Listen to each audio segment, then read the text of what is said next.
So, alright class, आज चाहिँ one of the very important question of coordinate geometry जसमा parallel line को conditions हामीले पढ्छौँ. So आजको चाहिँ हामीलाई condition के दिएछ भन्दाखेरि the given equation is भनेर सुरु गरौँ फर्स्टमा. The given equation is भनेर भन्नुस् त मलाई x minus 23 equals to minus 4 है. यो क्वेशनलाई पहिला एरेन्ज गरौँ. x plus 4y minus 23 equals to 0 है. यसलाई इक्वेसन 1 भनौँ. अनि अर्को इक्वेसन छ हामीलाई 7x equals to 3y plus 6. 7y equals to 7x equals to 3y plus 6. यसलाई पनि एरेन्ज गरौँ पहिला. 7x minus 3y minus 6 equals to 0. Equation 2 लेखौँ. अब यो दुईटा इक्वेसनको इन्टरसेक्सन भने भएर सल्भिङ 1 and 2 भनौँ सिधै. सल्भिङ 1 and 2 त्यति मात्रै होइन, म तपाईँलाई यसको कसरी गर्ने भनेर सिकाउँछु एकदम सजिलो तरिकाबाट. त्यही भएर ध्यान दिएर हेरौँ है. हेर्नुहोस् है, यसलाई म 3 ले मल्टिप्लाई गर्छु, यसलाई म 4 ले मल्टिप्लाई गर्छु है.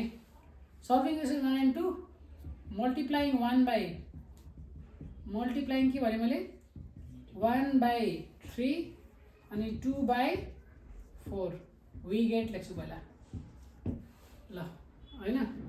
अब सिधै लेखौँ त 3x plus 3 4 12y minus 23 3 कति हो 96 ए सरी 66 16 23 3 जा 3 3 9 3 2 6 69 equals to 0. अरु के हुन्छ हेर्नुस् त 7 4 जा 28x minus 3 4 जा 12y minus 6 4 जा 24 equals to 0 है. अब यसलाई सिधै सल्भ गर्छ. हेर्नुस् त यो काट्यो, यो काटेपछि कति आयो त भन्दाखेरि 31x माइनस यो कति आयो 9 4 13 को 3 हातमा 1 93 इक्वल्स टु 0. सो यो के आयो त 31x equals to 93. So x equals to 3 आयो. अब हामीले के गर्छौँ x 3 आएको भए अब putting value of x in 1 putting value of x in 1 to j मा राखे पनि हुन्छ. मैले 2 मा राख्नु सजिलो हुन्छ है. 2 मा हामीलाई कति दिएछ त 7x minus 3y minus 6 equals to 0. ल x को भ्यालु कति आएछ 3 भनेछ minus 3y minus 6 equals to 0. So 21 minus 6 minus 3y equals to 0. So यो 15 equals to 3y y equals to 5 आयो त. सो हामीले अब पोइन्ट x र y को भ्यालु निकाल्यो. हामीले x 3 र y 5 भनेर निकाल्यो. यसपछि हामीलाई के भनेछ भन्दाखेरि चाहिँ एउटा लाइनसँग प्यारलल हुन्छ इफ द लाइन यो passing through the point you and you भनेको छ हैन. सो हामीलाई चाहिँ एउटा इक्वेसन दिएको छ. त्यो इक्वेसनको नाम चाहिँ के छ भन्दा my plus x equals to cm छ.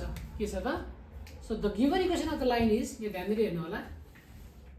The given equation of line is के छ अरे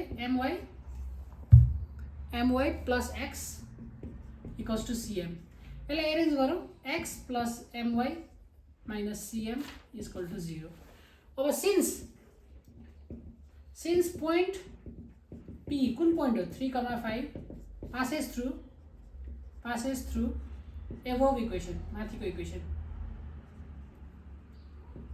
यसलाई 3 भनौँ. सो अब हाल्दियो value x plus my minus cm equals to 0. x को ठाउँमा 3 राखौँ, y को ठाउँमा 5 राखौँ अनि cm equals to 0. सो यो भनेको 3 plus 5m minus cm equals to 0. यो एउटा इक्वेसन आयो है. यो एउटा इक्वेसन आयो, एउटा भ्याल्यु आयो भनौँ न हैन. अनि यो इक्वेसन चाहिँ हामीलाई अर्को एउटा लाइनसँग प्यारलल छ भनेर सोधेको छ है. त्यसो हुँदाखेरि अब हामीले के गर्न सक्छौँ त भन्दा यो इन्टरसेक्सनको पार्ट त सकियो होला सायद तपाईँहरूले बुझ्नुभयो होइन. Let me erase this one. यो पार्ट चाहिँ यो इक्वेसन सल्भ गरेको पार्ट भयो. अब म प्यारललवाला कन्डिसन तपाईँहरूलाई सिकाइदिन्छु है. सो प्यारललवाला कन्डिसनमा चाहिँ के छ भन्दाखेरि प्यारललवाला कन्डिसनमा हामीलाई के दिएको छ त भन्दा इक्वेसनको नाम के दिएको छ 5x minus 4y equals to 6 दिएको छ. के दिएको छ 5x minus 4y equals to 6 दिएको छ. 5x minus 4y minus 6 equals to 0. यसलाई इक्वेसन 4 भनौँ. So the equation which is parallel to equation 4 will be के हुन्छ त भन्दाखेरि ax plus by plus k is equal to 0 हुन्छ. यसलाई इक्वेसन 5 भनौँ. सल्भिङ 4 भनेर सल्भ गरौँ हामी. 4 को चाहिँ हामीले अब स्लोप निकाल्नु पर्ने हुन्छ. So slope निकालौँ. 4 को स्लोप निकाल्न गाह्रो कुरा छैन. त्यही अहिलेको इक्वेसनमा 5x minus 4y minus 6 is equal to 0 मा अब हामीले स्लोप कम्पेयर गरौँ पहिला ax plus by plus c सम्म. त्यसो गर्दाखेरि a हाम्रो 5 आउँछ, b हाम्रो -4 आउँछ. सो स्लोप भनेको चाहिँ m1 भनेको चाहिँ -a by b हो. त्यो भनेको -5 by -4, त्यो भनेको 5 by 4 आयो. 5 by 4 आएको छ भने यसको पनि स्लोप के हुन्छ त, यो इक्वेसनको स्लोप पनि त्यही नै हुन्छ.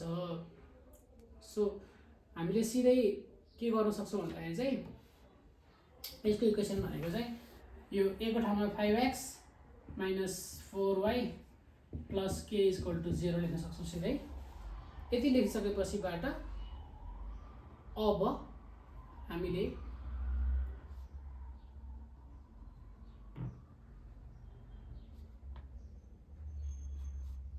यो the equation, therefore equation 5 is the required equation. ल, this was it. Thank you for watching the video.